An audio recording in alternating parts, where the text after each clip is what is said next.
One day during morning prayer, we were asked how we thought that God sees us. I don't know how I would have answered that question before, but something struck me in that moment. I thought of my son Alex. How does God see us?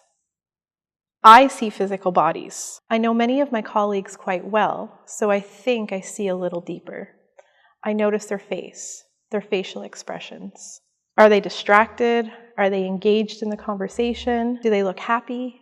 Are they feeling well? When I look at people I know well, I often assume that I know what's in their hearts. Does God see my facial expressions? Or does he notice what I choose to wear? Does he stop at the furrow in my brow and wonder what I'm thinking about? When I encounter strangers, my sight is more limited. I may not even notice their facial expressions. I may stop and notice that they're in a wheelchair, that they seem intoxicated, that they have beautiful brown skin, or maybe that they're visually impaired. Sometimes I even try to figure out their stories, who they are, just based on what I can see. Does God see these things when he looks at them? Them. They are different. I often pass judgment and assume that I know their story, and sometimes my sight gets stuck or held up by those differences. My son Alex has Down syndrome.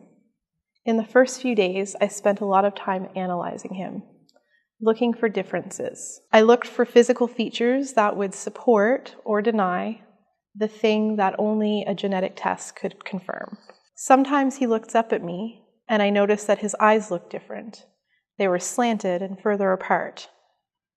The nurses and doctors kept talking about muscle tone. I didn't know at the time, but low muscle tone is one of the things that contributes to a more relaxed, protruding tongue that is a common physical characteristic of some people who have Down syndrome.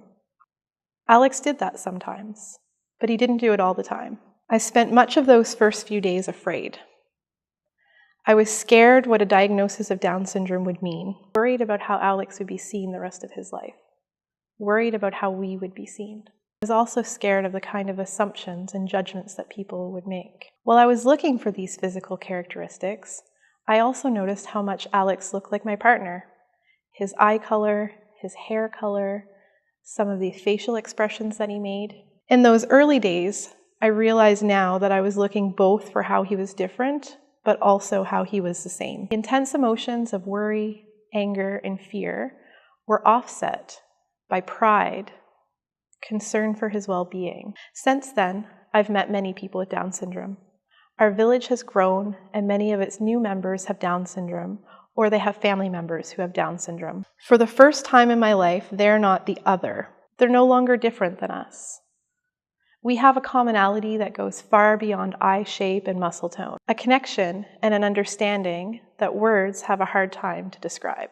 So that day during morning prayer, when we were asked how we thought God sees us, for a moment, a fleeting moment, I felt like I had a glimpse of what that must be like. When I look at Alex, those physical differences that typically stop my ability to see deeper are not obvious.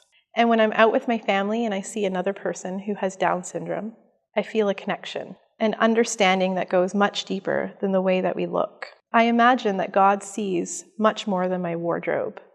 And I imagine that he looks completely past the fact that I need a haircut. He doesn't notice my facial expression and try to interpret it. He doesn't have to stop and read my body language and try to gauge whether I'm in a good mood or not. He doesn't have to get caught up by these things because he knows me intimately. There are no differences, physical or personality, between us at the level on which he knows me. Every now and then I connect with Alex this way. He's my son. He's part of me, and I'm part of him. I feel him instead of see him. And while I now have this insight, it's not always present, and I often need a nudge.